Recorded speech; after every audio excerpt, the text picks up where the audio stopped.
We're all good? Fantastic. Amazingly, I'm actually not good at technology, but so my name's Jenna and I'm a remote sensing scientist, and which that probably doesn't mean a lot, so I'll explain it in a moment.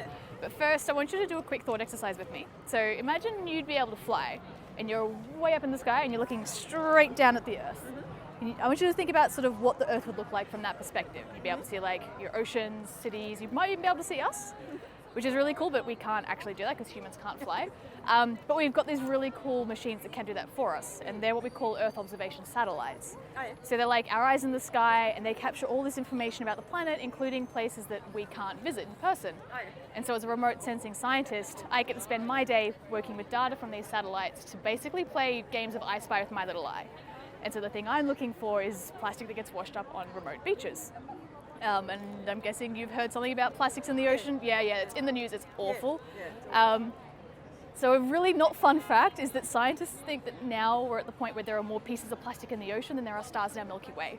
And I collected all of these cigarette lighters from a beach on an island in the middle of the Indian Ocean that nobody lives on. Not a single person on the island, and look at them, which is a really awful thing to, I guess, to have to hear about. So it's really important we start getting this stuff out of the ocean, right? Yeah. But to do that, we need to know where it is. In the first place. Yes, that would be the best case scenario. Good luck with that. Yeah. So in order to know where this stuff is to get it out, we use satellites. Okay.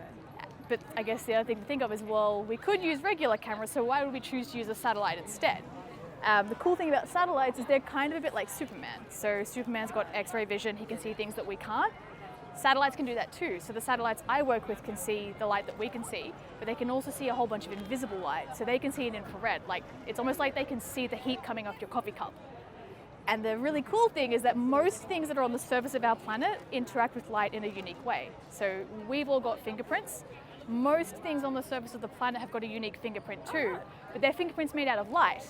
So like forests, cities, oceans, they've all got a unique fingerprint, and because satellites can see both the visible and the invisible light, they can give us a lot more information about what's happening than just using a regular camera.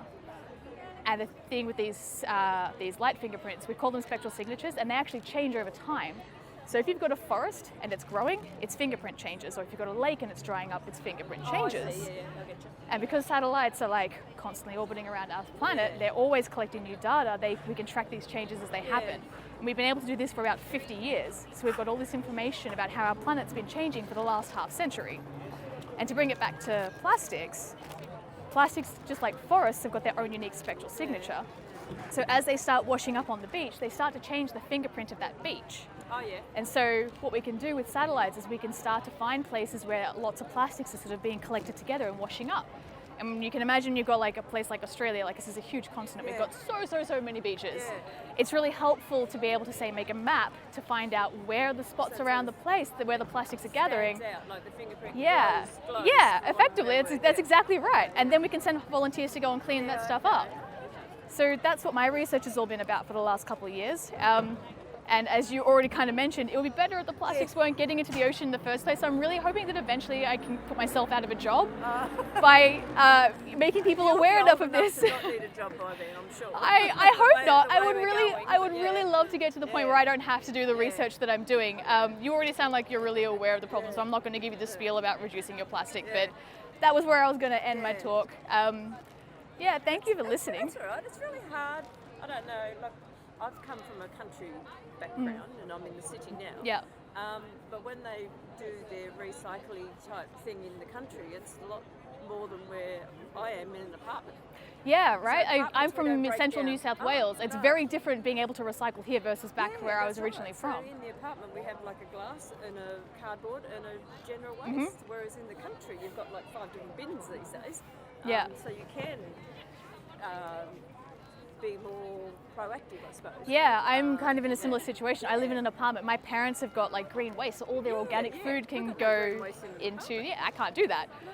But then vice versa, I'm lucky that because I live in an apartment that's in a well-connected area, I can go to like markets and bulk food stores, so I don't produce as much plastic as my parents.